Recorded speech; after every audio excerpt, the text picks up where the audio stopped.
Salve pessoal, saudações libertárias, Gabriel Ribeiro aqui no canal A Margem. Nesse vídeo aqui eu vou estar trazendo aí algumas questões sobre 2013, ficou conhecido como Jornadas de Junho de 2013, que foram aqueles protestos ali Rio de Janeiro, São Paulo, né, que aconteceram aí em boa parte do Brasil, né, e protestos que de fato, né, marcaram não só aquele ano ali, mas um período, né, para além daquele ano ali de 2013, né. Já vinha em anos anteriores manifestações, né, de categorias, né, específicas, reivindicando, obviamente, os seus direitos, né, melhorias de condições de trabalho, e eu vou estar me baseando, né, evidentemente, com aquilo que eu estou lendo agora, que é o livro do Wallace de Moraes, né, companheiro aí do Rio de Janeiro, da UFRJ, no qual ele escreveu um livro, Revolta dos Governados, que também ficou conhecido como Revolta do Vinagre, para quem esteve lá, né, legitimamente manifestando, né, apoiando aí diversas pautas que estavam colocadas ali, sabe muito bem, né, que o gás de pimenta ardia, e ardia, como diz aqui no Nordeste, com força. Então, o vinagre salvava os olhos ardentes da truculência policial. Então, pessoal, a minha proposição aqui nesse vídeo é trazer essas questões por um olhar de quem esteve, mas por uma perspectiva de quem acredita que esses atos, esses protestos de 2013, né, que durou quase um ano todo, continuou em 2014, e apontar elementos que simbolizem o contexto dessas manifestações de 2013. A esquerda partidária, ela evidentemente ajudou a criminalizar, né, trazendo assim um esvaziamento dessas manifestações de rua, né, que aconteceram em 2013 ali durante a Copa das Confederações, né, um torneio aí de seleções do futebol, né, que antecede aí a Copa do Mundo, né, pro ano seguinte e tal. Em 2014 também tiveram algumas manifestações. Só que assim, é evidente para você que vai estar vendo aí, que de repente não seja anarquista, que não seja simpatizante do anarquismo, né, desse ato de ação, né, desse ato de manifestação, de ação direta, né, da propaganda pelo ato.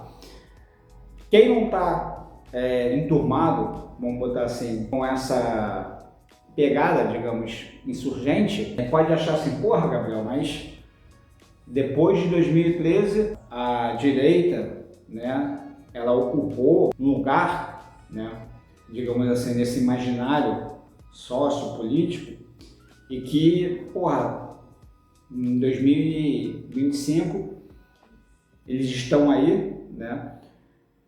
Essa é uma narrativa que a esquerda, né, uma boa parte da esquerda partidária, se não quase toda, se utilizou, né, se fez valer, né, melhor dizendo, diante, né, das relações com o público, né, porque o partido ele fala para o seu eleitorado, mas ele fala com o público também, digamos, mais abrangente. Quando você vai ver, né, alguns pontos que o Wallace coloca no livro, na verdade, primeiro que a gente tem que entender quais eram as principais pautas que estavam em jogo ali nesses protestos de 2013. Então, tinha pauta pela educação ali dos estudantes de escolas públicas, já vinham, né, de alguns anos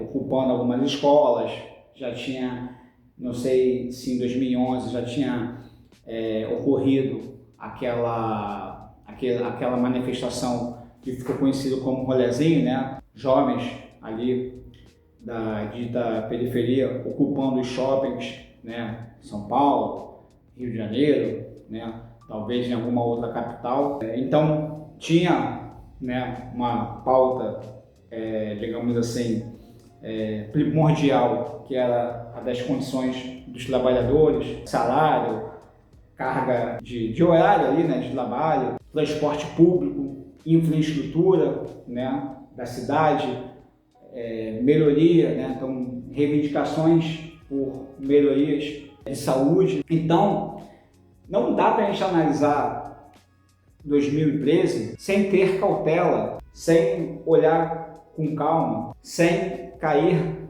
na facilidade das palavras ali no discurso, né, de você rotular. 2013, porra, não serviu para nada.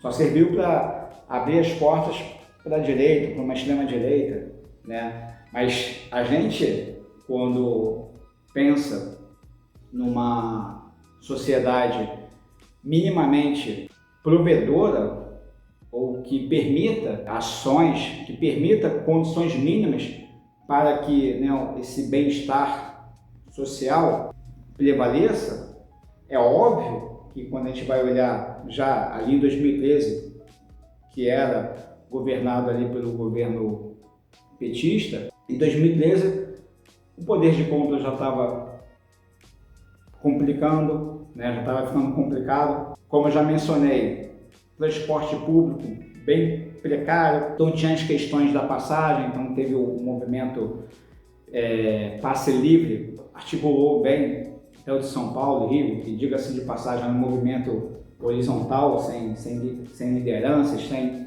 tomadas de decisão pautada pela centralização, né? Então era um movimento ali que tinha conexão com as questões do dia a dia, por onde os trabalhadores estavam ali inseridos. Você aumentar a passagem 10, 20 centavos, né? Para quem anda de carro importado, mora em bairro nobre, vai estar só 10 centavos, né? Só, sei lá, 10, 20 centavos. Mas quando você coloca na ponta do lápis o trabalhador que vai pegar ali de segunda a sexta, de segunda a sábado, 2 ônibus, às vezes 3 ônibus, aquilo vai pesar muito no orçamento, né? No bolso desse trabalhador precarizado, né? Então a precariedade, a precarização, melhor dizendo, do trabalhador ali em 2013 estava muito presente nessas pautas que estavam sendo reivindicadas.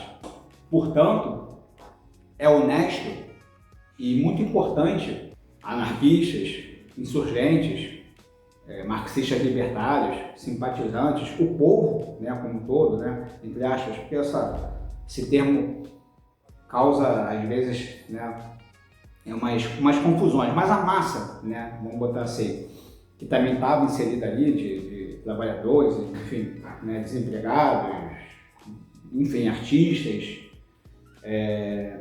galera da periferia que também estava presente ali, né? Então a gente tem que ser honesto e contrapor essa narrativa desonesta, maldosa da esquerda dissimulada, como o Wallace de Moraes coloca no livro, porque não eram manifestações de uma classe média de apartamento, anarquistas de sofá, porque ali tinha diversos setores, era um movimento ali bastante híbrido, então tinha o pessoal da periferia, das favelas, que já estavam ali, né, acostumados, infelizmente, com violência do Estado, né, no seu território. Então tinham trabalhadores de bairros afastados ali da região central do Rio, da Zona Sul, né, que são as regiões mais privilegiadas com relação ao transporte, né, acesso a você se locomover de um ponto para o outro. Tinham estudantes, né, como já falei, professores, bombeiros também, em algum momento desse contexto, né, não vou lembrar se de 2013, mas acho que de repente um ano anterior também receberam apoio aí de uma parcela significativa da sociedade. Então, essa massa que estava ali na rua, na sua grande maioria, porque tinha gente de partido também no começo. Aí depois que a mídia começou a ficar muito em cima, começaram a marginalizar muito os black blocs e tal, chamar de vândalos, vândalos entre aspas, começou a ter ali, digamos assim, um afastamento dessa esquerda partidária, que querendo ou não, ela tem uma voz influente, para com uma massa, para com um público. Então foram começando a se afastar, para não ficarem no mesmo pacote que os black blocs ali, que os considerados mascarados, vândalos, estavam sendo colocados pela grande mídia, pelo aparato estatal. Mas ainda assim, os manifestantes considerados ali mais combativos estavam continuando fazendo ali as suas manifestações, indo na Alerj, o livro vai focar muito no Rio de Janeiro, porque foi onde o Wallace de Moraes acompanhou, então vou dar muitos exemplos aqui com relação ao Rio de Janeiro. Então, a Alerj, a Câmara dos Vereadores, Candelária, Cinelândia, foram os espaços ali, foram os mais ocupados por esses manifestantes, pelos governados, como o Wallace coloca bem no livro. Aí é o seguinte, mas Gabriel, black bloc, os caras quebraram pedaçaria de banco, um monte de coisa, tu acha isso legal, isso bacana, isso bonito? Primeiro que a gente, quando analisa uma tática, isso é uma tática, não tinha, black bloc não era um grupo com hierarquias, com divisão de tarefas, nada do tipo. É uma tática, enfrentamento de ação direta, onde primeiro visa se defender da truculência policial, que naquele período todo de 2013 foi muito violenta, sabe? Utilizando de porrada aos professores, gás de pimenta, armas específicas com teor de toxicidade muito agravante, uso de bala letal também utilizado em manifestações, diversos manifestantes sendo presos injustamente, com provas sendo forjadas de uma maneira muito covarde, pelos agentes penais, sem contar o cotidiano, que é extremamente violento para aquele que pede empréstimo, que depende às vezes de um empréstimo para pagar uma conta, um empréstimo no banco. Então, quebrar uma pedaça de um banco perto do que eles cobram de juros, toda aquela situação que os bancos têm na nossa sociedade, quebrar uma pedaçaria que mal tem. Então, eram concessionárias de carro que eram visados, eram símbolos do capitalismo que eram visados nesses atos, de você lá quebrar lá para jogar uma pedra e tal, porque as pessoas estavam esgotadas.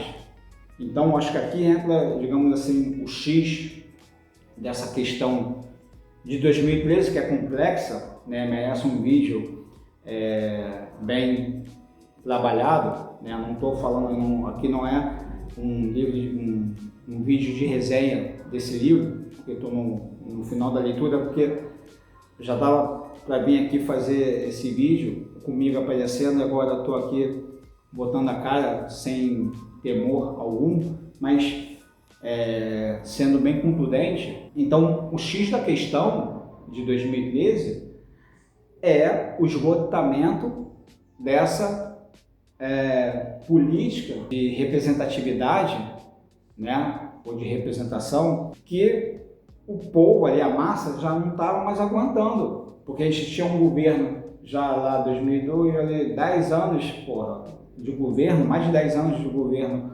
considerado de esquerda até então, e nada estava mudando. Então, isenção fiscal para os grandes bancos, essa parceria obscura dos governos petistas ali com as empreiteiras que estavam sendo beneficiadas com aquele contexto ali de Copa do Mundo 2014, com a Copa das Confederações, né, porque os estádios já tinham que estar mais ou menos prontos em 2013. Então, remoção em massa de várias famílias, várias comunidades no Rio de Janeiro. Tiveram famílias, teve comunidade que 70 famílias foram despejadas para que vias expressas fossem abertas ali, fossem construídas para o tal do corredor, né, que era um corredor que pegava do aeroporto, né, internacional, o Galeão, até as principais instalações hoteleiras, dos estádios. Ainda tinha as Olimpíadas do Rio de Janeiro, né, que foi um evento que ficou especificamente concentrado no Rio de Janeiro, mas para trazer também uma amplitude, né, com relação a 2013, né, então essas manifestações aconteceram em São Paulo, BH, Recife, né, nas principais capitais e cidades também de médio porte.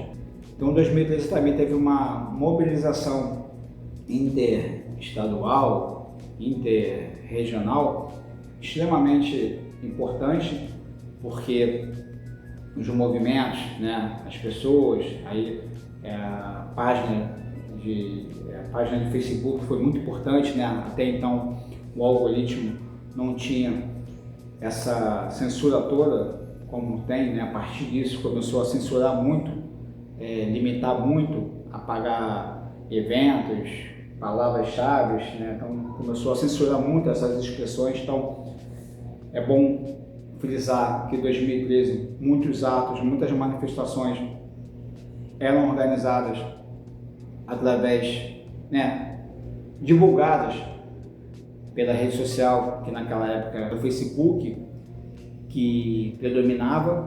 Então assim, pessoal, falar de 2013, a gente vai ficar horas e horas demonstrando a legitimidade que foi 2013 e que em momento algum o que aconteceu depois, né, já ali com a queda da Dilma, né, um impeachment injusto, né, perante aí esse jogo democrático, liberal, burguês, mas o que representou isso, né, essa ascensão, digamos assim, de uma extrema-direita translocada, não foi a irresponsabilidade e infantilidade dos insurgentes que estavam ali na rua combatendo, sabe, com firmeza, com contundência, com horizontalidade, sabe, não tinha um líder, uma voz ativa, eram várias vozes, eram comunhões, articulações, assembleias, pelos quais os partidos de esquerda, né, inclusive o PT, não quiseram participar e foram fazendo coro ao que a mídia, conduzida ali, né, pela Globo, junto com políticos de direita, né, um aparato estatal, foram realizando com relação às manifestações, né? Então foi feito um lobby muito forte para que a lei antiterror fosse criada pela Dilma, né? Eu não sei, acho que uns 2 anos depois, mas o fato é que muitos manifestantes foram presos, alguns ainda respondem, né? Teve aí o camarada Medeiros, que sofreu muito, né, sofreu muita perseguição e tal, aquele terror psicológico, né, e nos deixou aí, acho que em 2018, se eu não me engano. Só que assim, veja o seguinte, se as pautas eram legítimas, né, eu enumerei algumas aqui, era hospital público de qualidade, a questão do transporte, né, o valor do transporte, a precariedade do transporte, enfim, né, condições de salário, o poder de compra estava muito reduzido já, as pessoas já estavam esgotadas com suas condições de vida, de trabalho, um serviço público sucateado. Aí, pô, se elas eram legítimas, então por que a esquerda partidária também não cumpriu essa ideia? Beleza, ele no começo ia junto, né, para as ruas e tal, porque era uma coisa ainda meio, né, tinham vários setores, então tinham estudantes, né, agentes ali de diversos setores e tal. Aí depois, quando foi afunilando, aquela marginalização, aquela criminalização foi se afunilando, os partidos saíram e tal. E o Wallace de Moraes coloca no livro que, dentre várias explicações possíveis com relação à ascensão da extrema-direita ter ocupado o espaço, foi dessa marginalização, cara. Você cria ali uma lei de terror, você começa a prender diversos manifestantes de forma arbitrária, sem comprovações de nada, sabe? Você tem a mídia todos os dias, a maior emissora do país, criminalizando, batendo, deslegitimando, criando notícias falsas com relação aos atos, aos manifestantes ali mais combatentes. Você esvazia a rua. As pessoas se preocupam com a sua liberdade. A máscara não é o covarde que está usando. Ah, tira a máscara, vai lá sem máscara. A máscara é para proteger, de fato, a identificação, para que não haja perseguição. Porque ele ali está reivindicando situações legítimas que impactam a vida da maioria das pessoas que precisam estar ali vendendo sua mão de obra dia após dia, tendo que correr atrás, né, para conseguir aí seu ganha-pão, uma vida minimamente digna.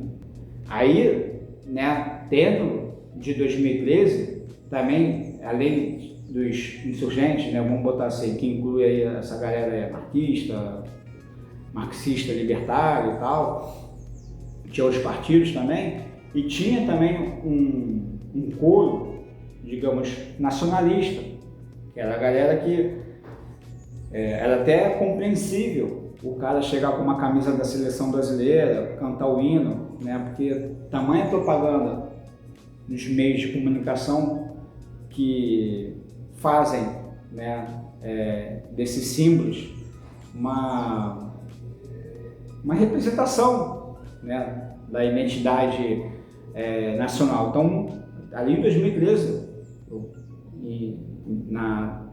na Presidente Vargas, aquela manifestação lá no Rio de Janeiro que ficou muito conhecida, você via diversas camisas da seleção. O Wallace coloca isso nesse documento, nesse registro extremamente importante, não só para o meio anarquista, mas para que as pessoas possam ter a oportunidade de conhecer de fato uma perspectiva legítima daqueles que estavam ali sendo dos protagonistas, né, dessas manifestações. Esses manifestantes considerados combatentes receberam apoio dos professores, dos indígenas. Ali no Rio de Janeiro, por exemplo, que tinha a questão da aldeia do Maracanã, né, a aldeia dos indígenas, que ainda está em luta, né? Eles apoiaram lá no centro essa pegada mais combatente, porque não se trata de destruir a cidade. As lojas de pequeno porte, vamos botar assim, elas eram protegidas, ninguém atacava. É óbvio o que eu estou falando aqui, para muita gente que vai estar me vendo, vai falar assim, porra, Gabriel, porra, tu acha? Ah, os caras vão, porra, né, abaixo Estado, abaixo capital, não vão receber flores. Então, mas aí os manifestantes que vão ter culpa, eles que vão sofrer o peso dessa covardia, desse regime extremamente autoritário que é o Estado barra capital, né, que são dois entes ali que um não vive sem o outro. Então é importante para quem está esgotado, para quem está saturado com relação a essa democracia liberal burguesa, que de participação efetiva do povo, da massa, não tem nada. Se a gente, né, para quem está saturado, é importante não deixar essa narrativa tanto da direita, né, que aí depois ali, acho que em 2015, sei lá, 16, né, com vários movimentos ali de direita, começaram a vir com aquele discursinho, ai, bonitinho, fofinho, ai, a gente passa talco no bumbum, a gente vai pra rua, não quebra nada, ai, a gente está pedindo, ó, viu, a gente está pedindo, ai, o que a gente está pedindo? Estavam pedindo que o status quo permanecesse, estavam sendo defensores, muitos sentaram ao lado de Eduardo Cunha, porque, né, tem fotos aí. Só que aí essa galera podia falar contra comunista, né? Podia tecer seus ódios, criar fake news, né? Foram criadas aí nessa época, começou a circular nas redes sociais mensagens disparadas, né, em massa, né, em grande escala, com fake news. Aí isso tudo era permitido. Agora, as reivindicações legítimas daqueles que estão ali no cotidiano, podia ter classe média? Podia. E qual o problema? Mas não era só classe média, não era manifestação de revolucionáriozinho sentada no apartamento. Tinham pessoas de comunidades, das ditas periferias, não só no Rio de Janeiro, em outros lugares também.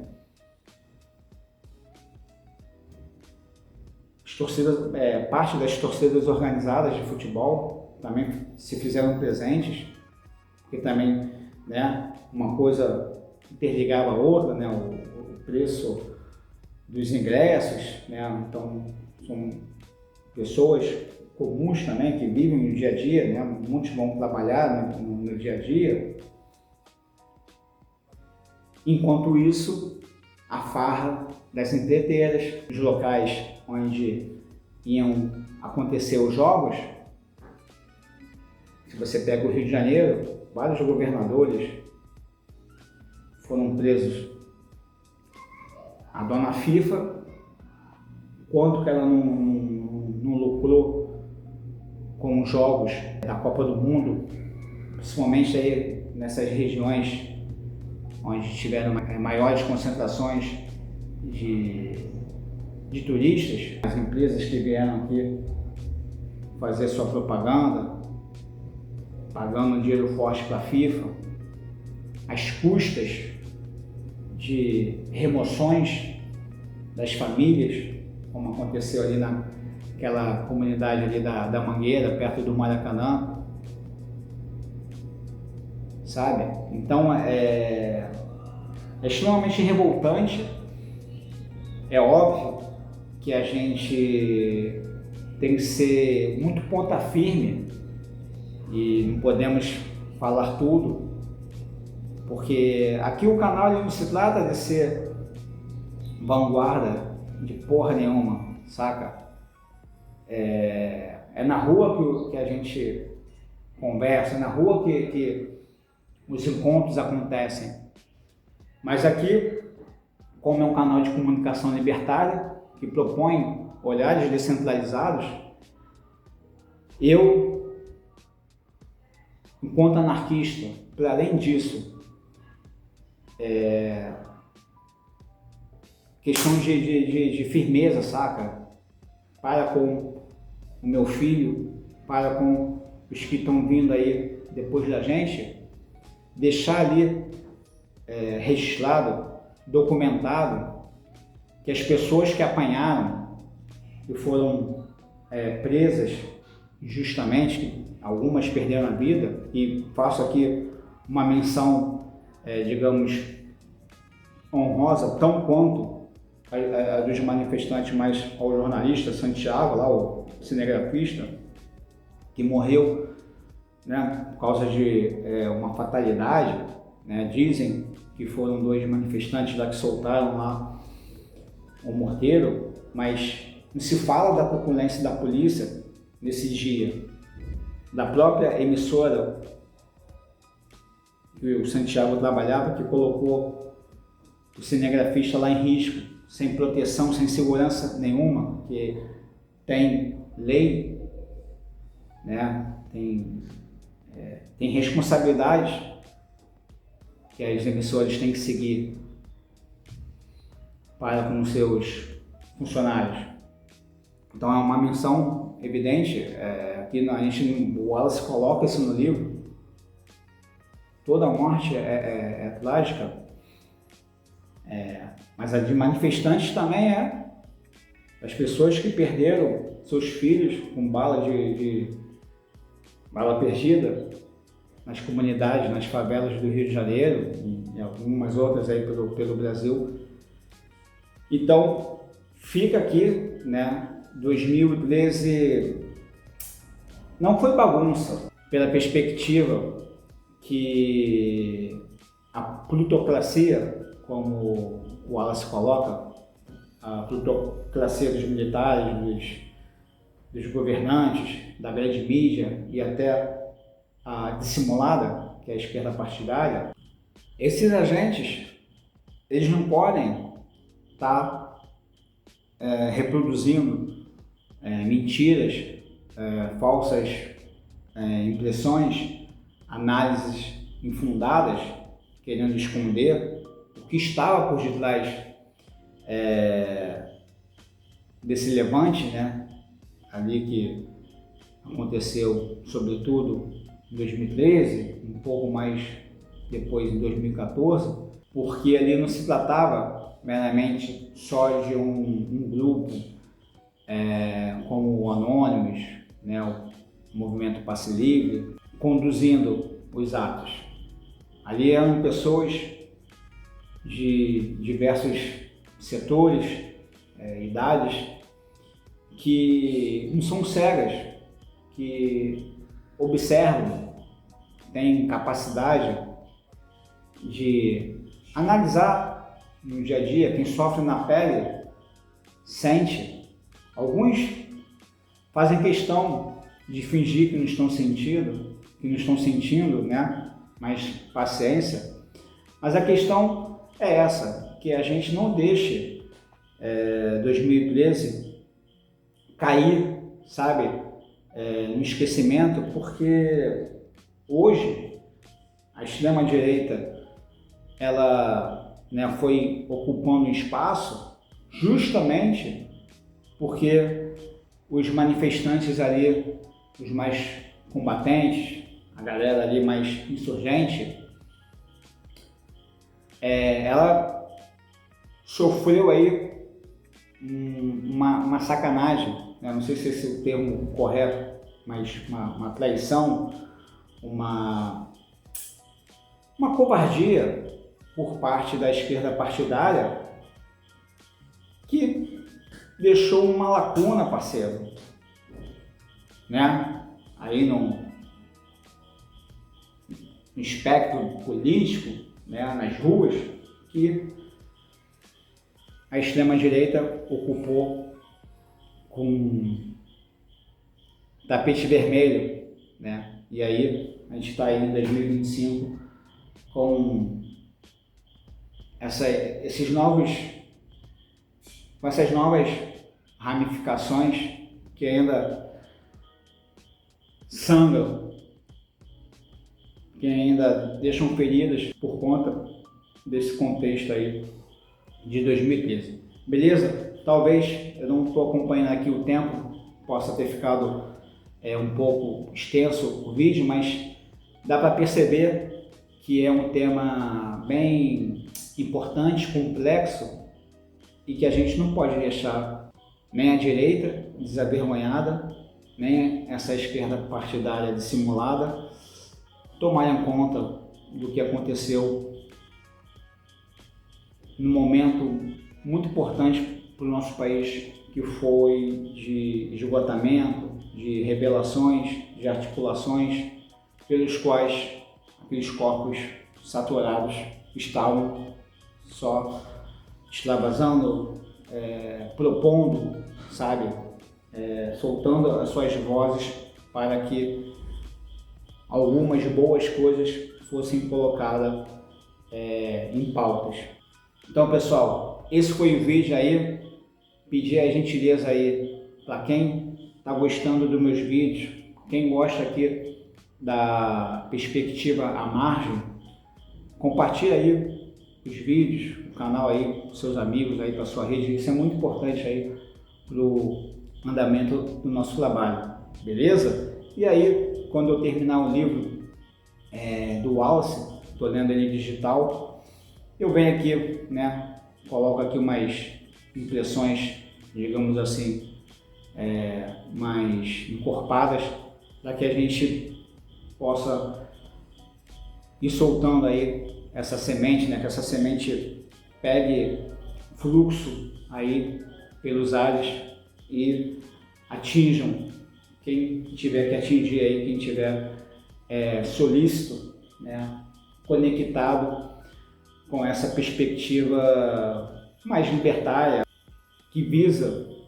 ser diferente daquilo que já está aí há muito tempo apodrecendo, beleza? Saudações libertárias, até a próxima!